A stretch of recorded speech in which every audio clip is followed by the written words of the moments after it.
Para apresentar o tema Desafios Tecnológicos e Sistêmicos da LGPD na Saúde, vou convidar Luiz Gustavo Kiyotaki.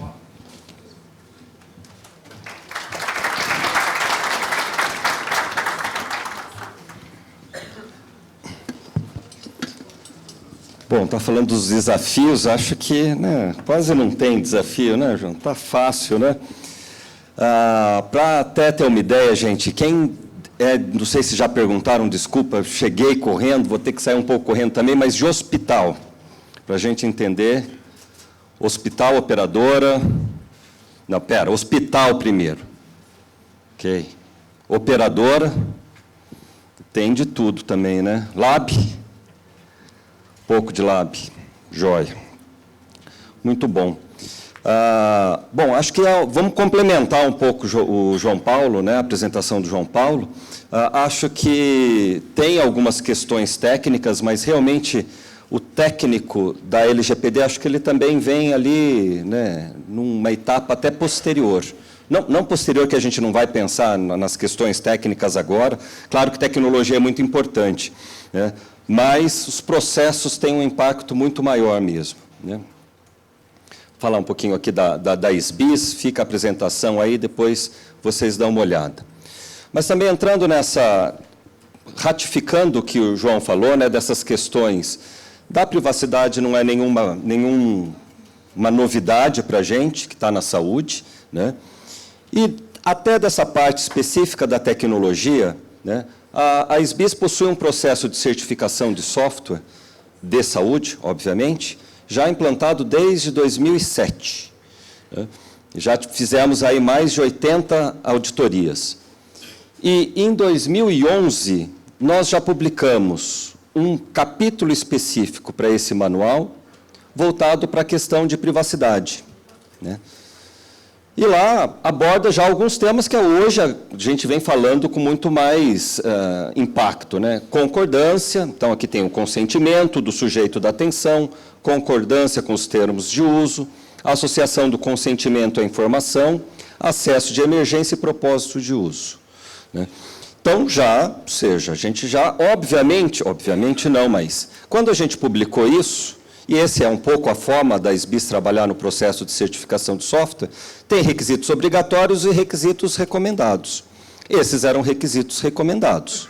Porque, vamos dizer, na época, 2011, estava forte demais falar que todo mundo precisava implementar isso. Mas, ou seja, a gente já está olhando do ponto de vista tecnológico que a gente precisa fazer, que os sistemas precisam estar preparados, né, para lidar com esse assunto, né. A gente já tinha também um requisito, que era um requisito também recomendado, que era o encadeamento de documentos assinados, que era bem a questão do blockchain, né, que a gente fala o seguinte: cada documento que vai entrando dentro do sistema, ele entra dentro de uma chain, né. Só que a gente não chamou de blockchain, não sei nem se tinha blockchain ali naquela época, mas para falar que a gente já estava trabalhando com isso. O manual estava lá, foi publicado, então todo mundo teve acesso. Então, ou seja, a gente também, né, traz e antecipa algumas coisas que vão acontecer daqui a pouco, mas não é nenhuma novidade, né? Acho que a grande dificuldade é a gente colocar isso agora em prática, né? E passando para os desafios, né, João Paulo falou dessas questões da multa, da sanção, e eu destaco aqui os 11 critérios que a lei apresenta como critérios para a definição da sanção. Mas só para tirar alguns, para a gente entender um pouco, quando a gente fala assim, não, vem uma lei, né? Então a gente vai ter que se adequar à lei. Primeira coisa é, vale a pena olhar para isso, né? Vou investir nisso, porque de repente você olha e fala, o que eu tenho que fazer? Eu tenho que estar em conformidade com o quê? Quando a gente vê um pouco os critérios, então acho que o mérito já foi bem discutido, a gente tem que garantir a privacidade, ponto, né? Mas, obviamente, quando a gente vem, né, para o dia a dia, também tem que falar, ok, né? E se não der certo, o que pode acontecer, né, em termos das sanções? Mas eu tirei alguns aqui, destaquei a boa-fé do infrator, a cooperação do infrator e a pronta adoção de medidas corretivas. Então, esses aqui, para mim, entraram num grupo que a gente vai falar um pouquinho. E o outro, que é a questão da adoção, demonstrar a adoção de mecanismos e procedimentos capazes de minimizar o dano e adoção de políticas de boa prática e governança. Vamos olhar um pouquinho só para isso. Então, quando a gente olha a boa-fé do infrator, quem que define, né? vai definir essa sanção? Vai ser a malfadada Autoridade Nacional de Proteção de Dados, que ainda não foi constituída, né? Não tem pessoas ainda, né? E nós sabemos, e eles também sabem, que segurança não é 100%, não dá para ter. Então, puxa, como que a gente demonstra a boa-fé, né, João Paulo? Boa-fé, tem boas intenções. De boas intenções a gente diz, né, o inferno está cheio. Então, a gente realmente precisa, nessa questão da boa-fé, a manifestação é buscar conhecimento, isso que vocês estão fazendo, que a gente está fazendo aqui, disseminar, conscientizar, treinar. Então, isso é o passo zero para mim, né? E o que acho que talvez a gente nem sempre faça é documentar essas questões, né? Porque a gente vai ter que evidenciar, como ele falou. O cara bateu na porta e fala, e aí? Como é a sua boa-fé? Ah, sou tão bonzinho, né? Mas aí a gente tem que falar, olha, fui no evento tal, fiz não sei o quê, fiz treinamento, olha a lista de presença, tem provinha, fizeram provinha. Essas são as evidências que a gente pode fazer hoje. E isso, na minha opinião, vai contar. Porque o que a autoridade vai ter em mãos também para dimensionar se está fazendo ou não está fazendo, principalmente do ponto de vista tecnológico, é muito pouco. E isso não vai vir já. Em 8 meses, nós não vamos conseguir regulamentar exatamente como a saúde, todos os itens que a saúde precisa, que um hospital com laboratório, como operadora precisa ter. Não vamos. Então, vai começar por aqui. E eu acho que já é um bom começo, né? A cooperação do infrator. Bom, cooperar com, né, como que vai medir a minha cooperação, né? Então, eu diria o seguinte, olha, a gente precisa ter uma boa interface com os titulares e com a autoridade. O cara bateu lá, está reclamando. Você está cooperando? A autoridade bateu. Você está cooperando? Então, até, né, independentemente de como está a coisa lá na cozinha, aqui a gente precisa caprichar também, né? Você precisa acolher, escutar, interagir. Colocar uma pessoa muito quadrada aqui, a autoridade pode falar, pô, você não está cooperando, né? Então, também é um ponto importante que depende de gente, basicamente, né? E a pronta adoção de medidas corretivas, eu trago só para essa questão do pronta, né? Ter uma equipe integrada e treinada para a resposta aos incidentes. Pronto. A gente vai depois falar o seguinte, mas foi efetivo ou não foi? Mas ela precisa, no mínimo, estar pronta. Então, aconteceu alguma coisa, você já dispara uma série de ações para falar, olha, estamos mitigando o risco. Com eficiência ou sem eficiência, a gente vai ver daqui a pouco, mas isso é o mínimo que a gente olha e fala, olha, já tem um bom caminho, já tem bastante trabalho para a gente fazer aqui, e só depende de gente. Aqui já é um outro assunto, né?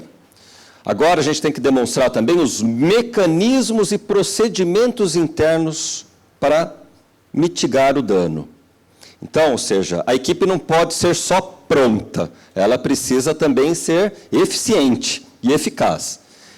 E aí a gente tem que ter o que a gente fala, né, da resposta a incidente. Isso daqui já é uma palavra que, para a gente, em segurança da informação, já é muito antigo. Time de resposta a incidentes. Aconteceu, como ele falou, vai acontecer. Aconteceu, você tem que ter um roteiro. Não adianta pensar naquele momento o que é que você vai fazer. Não dá certo.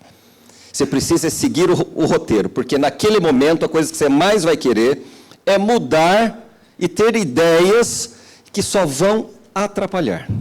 Porque aí vem televisão, vem mídia, vem o jurídico, tudo falando, meu Deus do céu, e aí escuta um, escuta outro. Não adianta, se você não tiver um roteiro, esse é o pior momento para pensar o que fazer. Então tem que estar escrito. Aconteceu, eu falo, a gente já sabia que ia acontecer. Ó. Agora tem que fazer isso, tem que fazer isso, tem que fazer isso. Já tem que estar escrito. E não é só tecnologia, né? Tem ali mídia, tem jurídico, tem marketing, tem relação com o consumidor, com o cliente. E o plano, ele precisa ser eficaz e precisa estar testado, né? Também coisa que a gente não tem muito costume de fazer, né? De vez em quando a gente escreve aquele plano maravilhoso, mas você foi lá e de vez em quando viu se ele está funcionando, né? Precisa testar, né? Nem os nossos alarmes de incêndio lá, né? A gente obedece direito, mas tem que estar na nossa rotina. E um ponto que eu acho que é muito crítico e que a gente vai ter muito trabalho para frente é a adoção das políticas de boas práticas e governança. E o ponto é, quais são, então, as boas práticas? Então, pensando, então, a autoridade, ela vê o setor como um todo. Então, ela vai chegar e falar, ó, chegou em uma instituição qualquer, pode ser um hospital, pode ser um e-commerce, pode ser um supermercado, falar, você está adotando as melhores práticas? Daí, o que são as melhores práticas de segurança para a gente hoje? Pensa, putz, onde que está, tem investimento, funciona bem essa questão de privacidade? A gente pensa banco, é um bom começo. Então, banco usa diversos fatores de autenticação, biometria, né? Você vai lá no caixa eletrônico, põe até a mão, etc., e foto. Você está usando essas coisas, biometria, para entrar no seu sistema, você usa biometria? Não, não usamos. Ah, banco tem um data center, né, Tier 4, 5. Vocês têm também um data center desse nível? Não, não temos. Oh, me desculpe, então, vocês não estão nas boas práticas. Isso existe. Não vai falar assim, ah, não, você está pedindo um negócio impossível. Não, o banco tem, existe. Vocês usam, nós usamos. Então, existe. Só que elas são razoáveis para o nosso setor. Então, ou seja, a gente tem um trabalho grande para fazer e definir o que é que são as boas práticas para o nosso setor. E quando a gente fala o nosso setor, né, quando a gente está falando muito do fluxo da informação, que, né, a gente está falando da informação, do dado. Então, imagina um fluxo de uma operadora, um fluxo de um hospital, um fluxo de um laboratório e de um consultório. Completamente diferentes. Então, também, ainda que a gente fale setor, porque a informação ela trafega entre todos esses atores, mas cada um, olhando para dentro de casa, vai ter um processo muito diferente do outro. Então, acho que a gente tem um grande desafio. E aí a grande discussão, né, a autoridade vai ser punitiva ou educativa? Vamos ver se dá tempo para a gente falar, né, também, porque essa é uma discussão, ninguém sabe ainda. A gente espera muito que ela seja educativa, principalmente no começo, mas nós não sabemos como vai ser. E precisamos de uma referência realista de boas práticas. Acho que esse daí é um dos trabalhos que a SBIS, né, se propõe a fazer, ou vem juntando conhecimento e força para conseguirmos ter uma referência, né, para a área de saúde. Bom, outros desafios, formação e certificação do DPO, né? O que é ser um DPO? Todo mundo precisa do encarregado. É só falar que ataque agora é o encarregado. Beleza. Acho que a gente já viu algumas competências que ele precisa falar bem, pelo menos, né? Porque tem que ir lá falar bem com o titular, falar bem com a autoridade, o cara tem que ser um pouco liso. E aí, o que mais que ele precisa ter? A gente não sabe direito, tem diversos cursos, mas, de repente, seria bom que a gente conseguisse falar assim, olha, isso aqui é o mínimo que ele precisa ter, chegar nesse consenso. Nós precisamos fazer a atualização do processo de certificação de software, SBIS, isso é uma tarefa nossa da SBIS, ou seja, aqueles requisitos que eram recomendados, agora algumas coisas a gente vai ter que... Putz, se a gente vai olhar para um software em saúde agora, ele vai precisar ter algumas coisas para atender a LGPD. Então, isso é um trabalho que nós já estamos fazendo. E o selo de conformidade para as instituições. No Reino Unido, a autoridade possui 600 pessoas. A nossa autoridade deve ter quanto, João? Acho que um pouquinho mais, mas não passa de 50. Não passa de 50. Para um país com uma população muito maior do que do Reino Unido. Então, como que vai ser isso? Ninguém sabe como que vai ser. Mas, uma coisa, acho que a gente pode, né, prever. A autoridade não vai dar conta. Não vai dar conta. Então, na minha concepção, qualquer coisa que facilite a vida da autoridade, para que nós, como instituições, consigamos mostrar, fizemos alguma coisa à autoridade. Então, ter qualquer, não é qualquer, mas ter, né, um processo que possa demonstrar para a autoridade, eu acho que seria um avanço. Então, quando eu falo para a gente definir as boas práticas, né, e que se essas boas práticas forem definidas num formato passível de auditoria, acho que seria excelente. Na verdade, quem precisa buscar isso são vocês, não a gente empurrar isso para vocês, mas seria excelente para vocês falarem, olha, eu tenho alguma coisa. Como ONA, Joint, RIMS, tudo vai ajudar. É óbvio. Que a autoridade vai chegar e você já mostra um monte de certificação, ela vai falar, ok, alguma coisa, alguma boa-fé você tem, você está tentando fazer alguma coisa. Então, eu desconfio o seguinte, olha, um selo aqui para a LGPD que olhasse pelo menos para o básico, acho que já seria alguma coisa boa para as instituições. Nesse processo em que nós não sabemos exatamente como a autoridade vai atuar. E a autoridade na lei, ela tem a possibilidade de auditar ou mandar auditar. Então, se ela não tiver perna para auditar, ela vai falar o seguinte, não, então vou mandar auditar. Nós não sabemos exatamente como que vai ser isso, mas se a gente já mostra alguma coisa, fala, olha, eu já fui auditado pelo menos nesse nível, já é alguma coisa. Outros desafios. A gente falou do direito de esquecimento, né, da questão, o titular agora ele tem o direito, o titular e todos nós temos o direito ao esquecimento. Qual que é o problema do ponto de vista tecnológico? Então, em princípio, a instituição ela tem que deletar o dado, caso não tenha obrigações regulatórias acessórias. Então, na saúde, a gente sabe, trabalha com os 20 anos, né, que é de retenção de dados, minimamente, 20 anos. Bom, mas, imagina que o paciente chega e fala, olha, eu quero deletar meu dado. Você vai falar, olha, eu tenho regulação acessória, tenho que reter seu dado por 20 anos. Ok, mas eu quero apagar o meu dado. E a gente fala, ok, né? Vou anotar aqui. Então, este paciente quer ter o seu dado apagado. A gente espera 20 anos. Depois de 20 anos, olha, aquele paciente que a gente atendeu 20 anos atrás fez a solicitação de esquecimento. Vamos deletar o dado dele. É isso? Não sei, mas teoricamente é isso. Então, veja a complexidade que a gente vai ter de falar, ok, né? Uma coisa ainda ele pedir, apaga, você vai lá, abre um processo e apaga. A outra é falar, nós vamos apagar depois de 20 anos. Meio complicado, mas vamos ter que lidar com isso. Qual a profundidade dos direitos do titular? Então, ótimo, nós como titulares falamos, agora a gente tem direito. Qual? Então, vamos pensar no nosso ambiente hospitalar, né? O paciente pode restringir seus dados a uma instituição? Eu quero que o hospital A veja, hospital B não. Fui no laboratório A, mas eu não quero que esse dado vá para o hospital X. É um limite, né, de restrição. Agora, pensa dentro do hospital. Ele pode restringir a um departamento ou uma unidade? Eu só quero atender aqui, só quero que o pessoal daquele andar veja a minha informação, não quero que pessoas de outro andar vejam.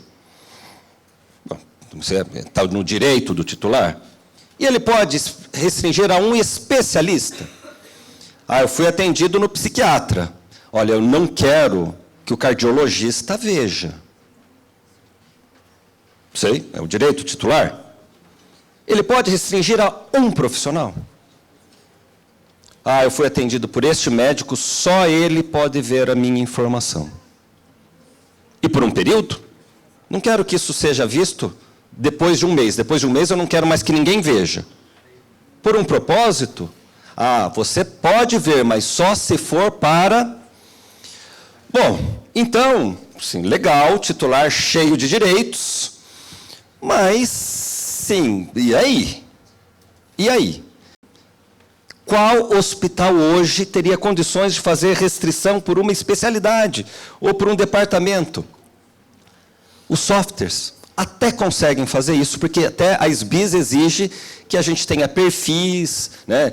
Tem o perfil administrativo, o perfil clínico, mas se a gente fosse implementar, tão simples quanto isso, se a gente fosse implementar isso para tudo, a configuração seria um negócio mega complexo.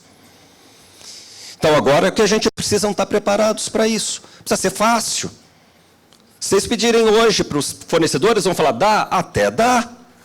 Mas, se vocês conseguirem configurar isso, depois de um mês, vai estar completamente desatualizado e vai estar uma bagunça. Então, muito complicado e a gente precisa definir isso. Mas a gente precisa definir isso antes, porque hoje o titular tem direito. Então, se ele pedir, não tem nem autoridade, judicializa, aí o juiz vai decidir.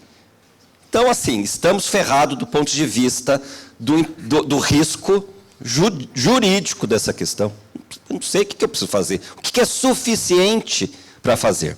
Não sabemos. Então, não estou aqui apocalíptico, não, mas estou mostrando o trabalho que a gente precisa ter e vocês precisam estar envolvidos com isso.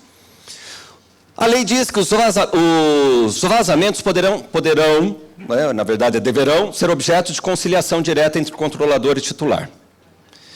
Então, significa o seguinte, o cara está reclamando, ele vai bater na autoridade ou no juizado especial, eles vão chegar e falar, você já tentou conversar com o hospital, com a operadora? Porque a lei diz o seguinte, antes você tem que fazer isso. Ah, ainda não, então vai lá. Significa o quê? Que a gente vai ter que ter uma portinha para atender essas pessoas. Então, a gente já tem saque, isso tudo? Mas imagina, vai ser um saquezão, né? Um saque preparado agora para acolher essas questões. E se o titular chega e fala o seguinte, olha, saiu no Facebook de fulano de tal, que eu estava grávida. Olha, aqui, ó, saiu, funcionária do hospital. Vocês devem saber o que é isso, né? Funcionária do hospital grávida, funcionária do hospital com doença. Ixi, vaza, o negócio, a notícia corre. Ela fala, e aí? Fala, puxa vida, vazou? Vazou. Então, o que você quer? 2% do faturamento do ano anterior, limitado a 50 milhões. Te dou um descontinho de uns 20%, vai. E aí? O que você vai fazer? O que nós vamos fazer? Não sei. Vamos falar, olha só, tá muito caro, né? Vamos negociar? Imagina. Gente, mas be prepared, é isso. Então, antes de bater lá na autoridade, bateu aqui e vai negociar com a gente. Meio esquisito isso, né? Que base que a gente vai ter? Vamos aceitar, não vamos aceitar? Vamos negociar? Melhor pagar, porque senão vai entrar e vai ser um rolo danado. Complicado. Mas, no mínimo, nós precisamos atender esse titular e atender bem, feliz, contente, para ter a nossa boa fé e nossa boa interação com essa questão. Como explicar e implementar a revisão das decisões baseadas em processo automatizado? Acho que a gente está no começo, não é tanto o nosso problema hoje, isso. Né? No processo da revisão da lei, da medida provisória, até houve uma manifestação de tirar isso, acabou não saindo. Mas qual que é o grande problema aqui? Bom, decisão baseada em processamento automatizado. Então, é quando a gente dá um perfil para a pessoa. Né? Então, quem tem saúde preventiva está mergulhado nisso aqui. Né? Bom, você está saúde preventiva, porque você fez o quê? Bom, você é um cardiopata. Então, você classificou essa pessoa como cardiopata. O cara pode chegar lá e falar, eu não sou. Quero revisão desta decisão. Isso serve para muitas coisas, hein? Consumidor, classe A, B, C, etc. Né? Mas no nosso mundo é isso. Agora, se a gente tem, por exemplo, e a gente está fazendo um programa de saúde preventiva preditivo, significa o seguinte, olha, você tem possibilidade de ser cardiopata, por isso que você foi convidado para o programa. É tudo que a ANS quer, tudo que a gente quer reduzir, a gente fala sustentabilidade do setor. Mas daí o cidadão pode falar, não sou isso, não. Deve falar, como que você determinou que eu sou cardiopata? Daí, dois mundos. Vamos pensar no mundo em que a gente usou um algoritmo árvores de decisão, que é o que a gente mais usa hoje em dia. Então, você vai chegar e falar, olha, seguinte, você tem mais do que 50 anos, é homem, é mulher, é da região tal, blá, blá, blá, blá, e por isso o algoritmo falou que você tem 70% de ser cardiopata. Ah, entendi. Agora, pensa o seguinte, nós precisamos conseguir explicar isso para o titular. Vai vendo. O saque. Talvez, né? O saque vai lá e vai explicar o nosso modelo para o titular. Mas onde que complica muito essa questão? Quando a gente usa redes neurais. Aí ficou um pouco difícil, né? O saque aí vai ter que ser muito criativo para falar o seguinte, olha, nós usamos uma rede com 5 camadas, 20 neurônios, treinamos essa rede aqui com os dados da Inglaterra e, quando colocamos seus dados, falou que era.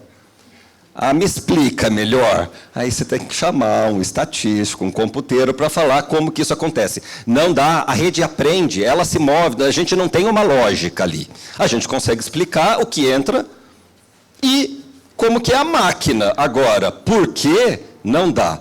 Então, assim, para quem já faz, eu não sei, a gente precisa colocar isso numa regulamentação, porque senão... Vai falar, não, daí o titular vai e reclama para a ANPD, fala, não me explicaram, eu não entendi. Aquela empresa não sabe como que eu não sou cardiopata. E aí? Daí vai para o juiz. Aí o juiz, tomara que o juiz entenda um pouco de inteligência artificial.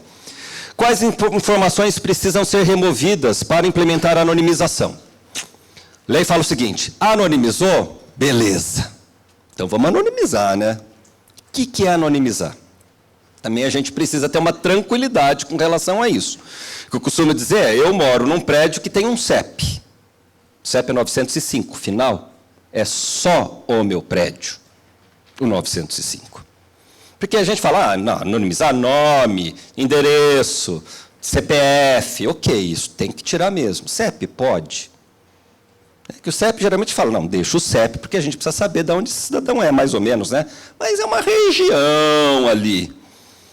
Olha, se falar que é um meio japa, meio italiano que mora nesse CEP, deve ter uma meia dúzia só e olhe lá. Então, a gente precisa ter um pouquinho mais de tranquilidade para saber o que é anonimizar. E como gerenciar e implementar o consentimento, suas alterações interinstituições. Então, estamos no laboratório. Quem coletou o dado? O laboratório. Então, o laboratório é o quê? É o... Não, sim, mas do Exupéry lá... Ele que é o responsável eterno por aquele dado. Só que o dado ficou no laboratório? Não. Foi para o consultório, foi para o hospital. Daí, o hospital pediu autorização para o plano. O que o plano falou? Ah, então me mande o resultado do exame para pagar, né? Você vai? Manda. Então, dá uma olhadinha, né? O laboratório lá na ponta, inocente, foi quem colheu o dado. Mas o dado, ó... Beleza. O que nós fazemos? Então, vocês já viram assim, né? É complicado. Mas, daí, o titular chegou lá e chegou no laboratório e fala, laboratório, olha, vou mudar meu consentimento aqui. Não quero mais que ninguém veja essa informação. O laboratório fala, ui, já foi, minha filha. Né? O que você vai fazer? Então, eu falei, então, pera um pouquinho, olha, que eu mandei isso para o seu médico, mandei para o hospital A, eu vou falar para eles que você não quer mais, então. Daí você manda.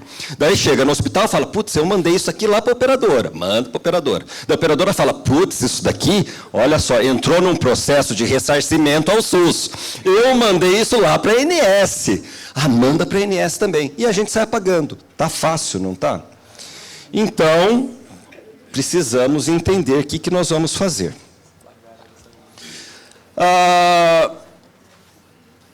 Aí, a lei traz alguns parágrafos específicos da saúde, né?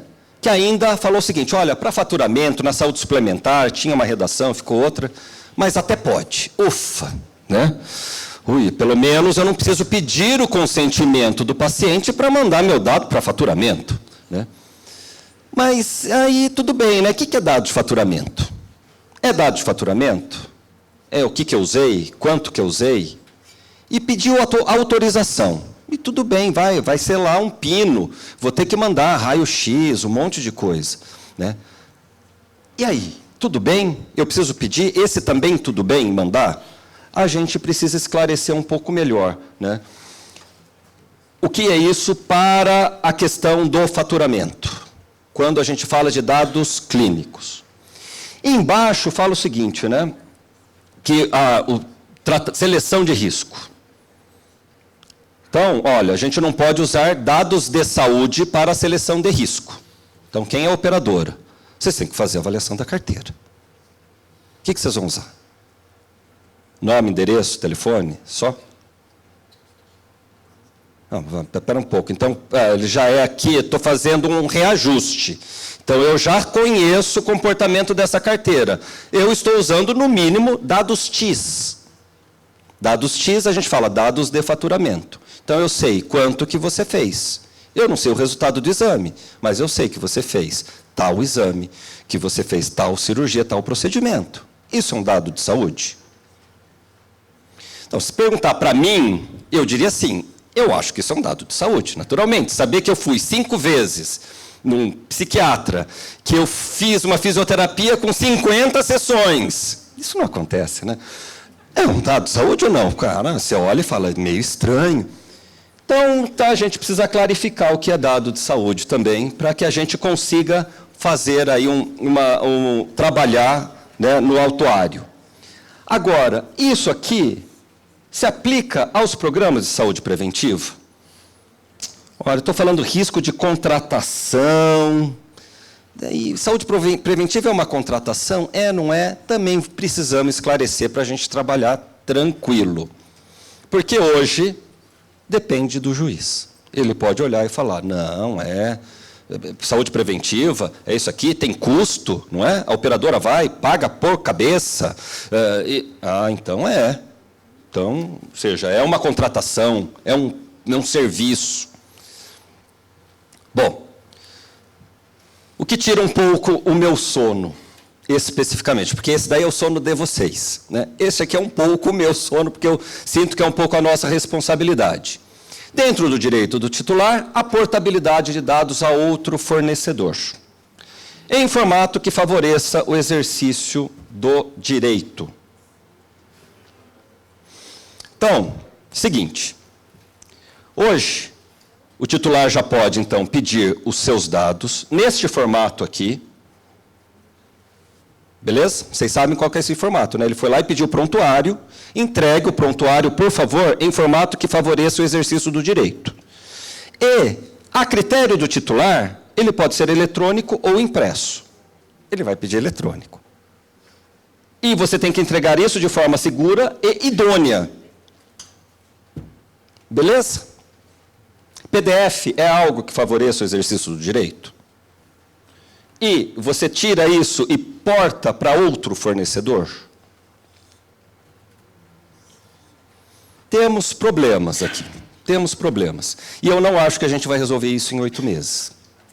Né? Então, se vocês precisarem da nossa ajuda tecnológica para defender lá junto ao juiz, a gente pode até falar que é um pouco mais complicado, né? Mas nós precisamos trabalhar nisso. E o que é bom. A gente fala em interoperabilidade há quantos anos, professor Sabatini? Né? Décadas.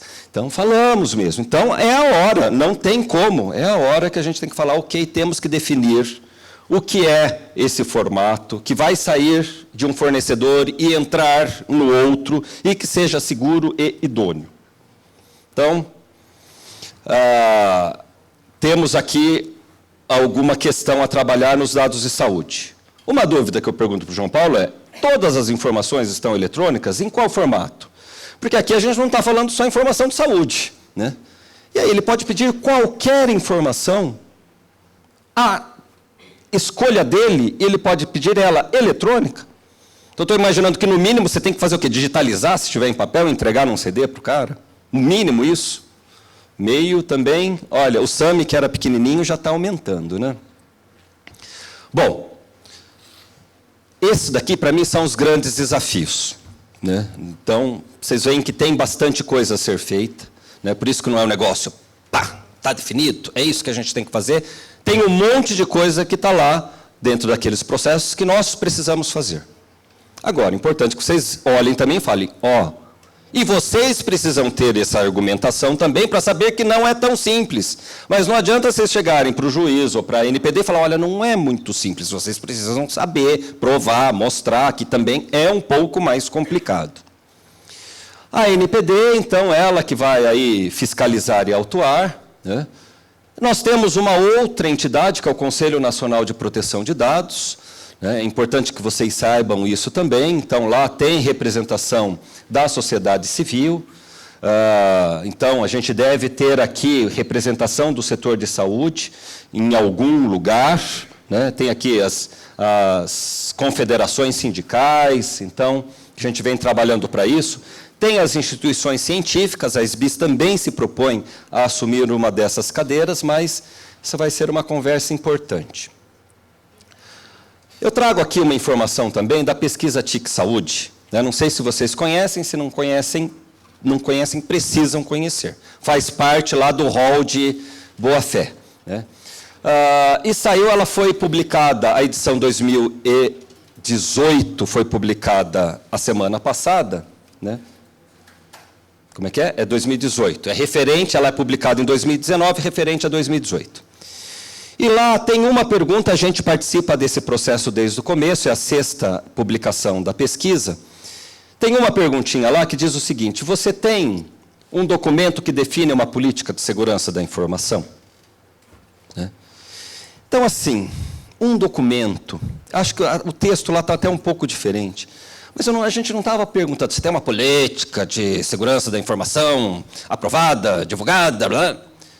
É um documento, né? Então, assim, gente, 2 páginas, já de repente já era alguma coisa, né? Para falar o seguinte, olha, a gente tem um norte aqui, tá? Um norte, pode usar celular, não pode usar celular, alguma coisa. O que nós tivemos este ano? Quem falou que tem? 23%.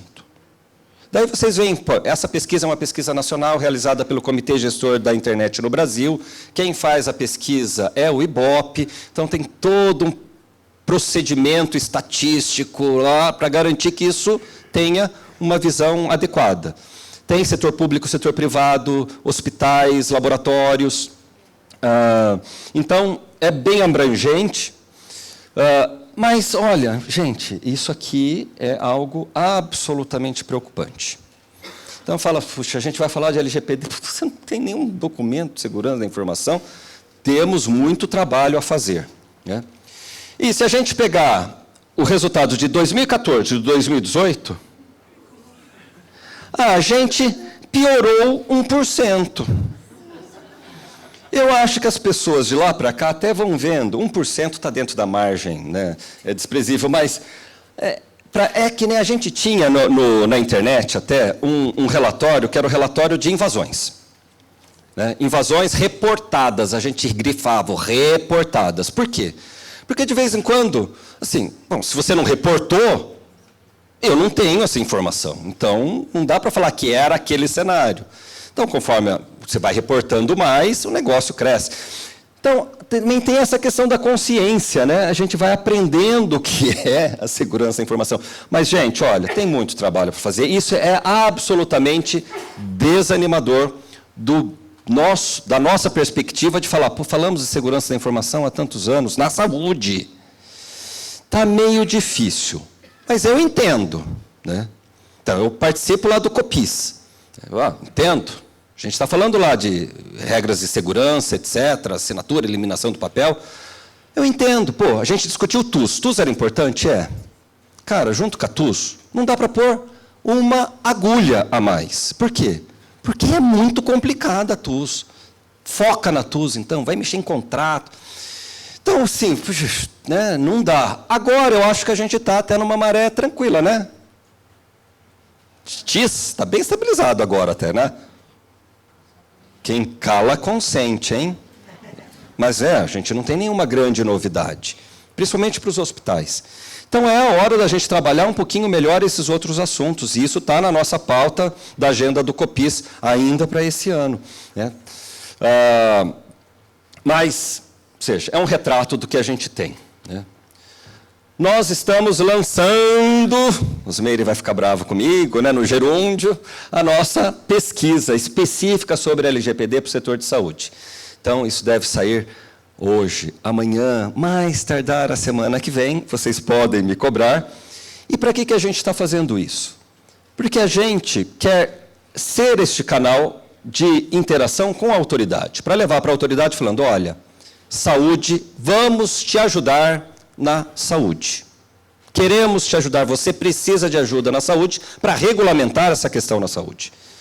Agora, a gente precisa ter números para mostrar para a agência, e essa é uma proposição para falar, olha, esse é o estado de maturidade das instituições de saúde. Vamos propor algo que seja incremental, um aumento de maturidade gradativo, né, para que a autoridade não chegue lá a despeito de qualquer coisa e saia dando canetada. Então, isso aqui é um primeiro instrumento para isso. Então, seria importante, eu vou pedir a colaboração de todos vocês, depois, Gordilho, por favor, distribua quando já tiver publicado isso, para que vocês respondam sinceramente também. Se colocar tudo lá em cima, a autoridade vai achar que está tudo uma beleza. Eu ia falar, não, mas também não precisa pôr para baixo, mas eu nem preciso falar isso. Algumas outras ações, então, que a SBIS vem fazendo, né? Tem essa pesquisa, a gente espera também desenvolver esse manual de boas práticas, uma referência que seja auditável. Estamos trabalhando com isso. Ter o manual é a primeira questão. Ele precisa ser um manual que seja auditável. Cada um poderia escolher quem quer auditar, né? Se você quer escolher a KPMG, a Price, os Big Four, escolham, senão acho que podemos ter uma série de outras instituições a fazer isso, né? Uma atuação junto à autoridade, eu acho que a gente vem se posicionando para isso, né, para ser um elo de comunicação entre o setor de saúde e a autoridade, né, esse pleito aí na participação do Conselho Nacional. Acho que essa questão até de ter um selo, além de ser um redutor da penalidade, a gente tem visto também algumas seguradoras que gostariam de ter algum elemento para dimensionamento da apólice, né, do prêmio. Então, puxa, se a gente já tem alguma coisa, você já mostra para a operadora, fala, olha, eu já tenho isto, né, já vi esses pontos, eu implementei, e alguém veio e confirmou que esses pontos eu tenho implementado. Isso pode facilitar um pouco esse relacionamento com as seguradoras. E eu trago aqui, só para fechar agora, né, e que aí são os nossos desafios, de vocês e nossos também, trago algumas normas ISO e ABNT, que falam um pouco sobre o assunto. Então, nós temos normas que falam sobre consentimento, tudo de saúde, hein? Pseudonimização, segurança de software, segurança de ambiente como um todo, gerenciamento de privilégios e controle de acesso, classificação de risco e segurança, propósito de uso, pus essa no começo. Primeiro, a gente tem uma norma de propósito de uso. Então, assim, nosso desafio, o que é isso? Para mim, isso é fundamental, até para a gente falar o seguinte, o que é eu vou usar para quê? Pô, a gente tem uma tabela, até para saber, para falar, olha, eu estou usando esse dado para itens 1, 7 e 9. Senão, a gente não vai conseguir controlar isso. A gente não vai conseguir controlar o consentimento. Muito menos interinstituições. Então, é fundamental. Eu vejo que é fundamental, que isso vai facilitar a nossa vida. Então, a gente precisa pegar isso aqui, colocar dentro do manual de certificação de software, esperar que as empresas se certifiquem também, que olhem para aquilo, que implementem aquilo. Mas olha quanta coisa a gente já tem, né? E a gente precisa agora transformar isso aqui de uma forma palatável e que chegue para vocês um pouco mais pronto, né? E, último slide, convido todos para nosso evento que a gente vai fazer, me permita aqui, Gordilho, né, você também super convidado, um evento é Saúde PEP, a gente faz esse evento sempre em São Paulo, a cada 2 anos, só não foi feito em São Paulo, uma vez foi feito em Campinas, né, aí sob a liderança do professor Sabatini também, né, que ele levou lá na comemoração dos 30 anos, né, da sociedade, mas ele é sempre feito em São Paulo, é um evento bianual. Um ano em São Paulo, E-Saúde PEP, outro ano tem o congresso com submissão de trabalhos. Esse aqui não tem submissão de trabalhos. Mas a gente separou ele em 4 dias. Um dia para falar sobre eliminação de papel. Coisa prática, não vai ter slide, é debate. Então, o que a gente está falando é, tem que mandar o material antes para todo mundo ler, para chegar lá para questionar, né? Eliminação do papel, tanto para PEP quanto para GED. Temos resoluções novas, então vamos trazer governo, vamos trazer advogado, trazer a prática. Tem gente que quer jogar papel fora sem certificado digital, com certificado digital, com um certificado digital só. É isto que a gente vai discutir aqui. Blockchain, talvez, o que dá para fazer? Um outro dia só para LGPD, né? A gente gostaria de ter um dia realmente de debate, entrar nesses pontos um pouco mais a fundo, né? Para que a gente saia de lá com um direcionamento um pouquinho melhor, né? Então, também não é algo, né, nivelador, é algo realmente para debate. E um terceiro dia para os Clinical Chief Information Officers, né? Que esses carinhas aqui, o que são, né? São os nossos diretores assistenciais. Ele pode ser um médico, pode ser um enfermeiro, pode ser um farmacêutico, todos eles estão aqui dentro dos Clinical Chief Information Officer, e a gente deve ter aqui, então, rodadas de discussão específicas entre médicos, enfermeiros e farmacêuticos. E vamos fazer também a nossa prova de certificação profissional. O professor Sabatini também, né, vem trabalhando, me cobrou isso aqui, né, professor Sabatini? Então, olha, está saindo, né? Mais uma prova esse ano. Será a terceira prova, Osmeir, esse ano? Terceira prova que a gente vai fazer, e é uma certificação profissional em informática em saúde, né?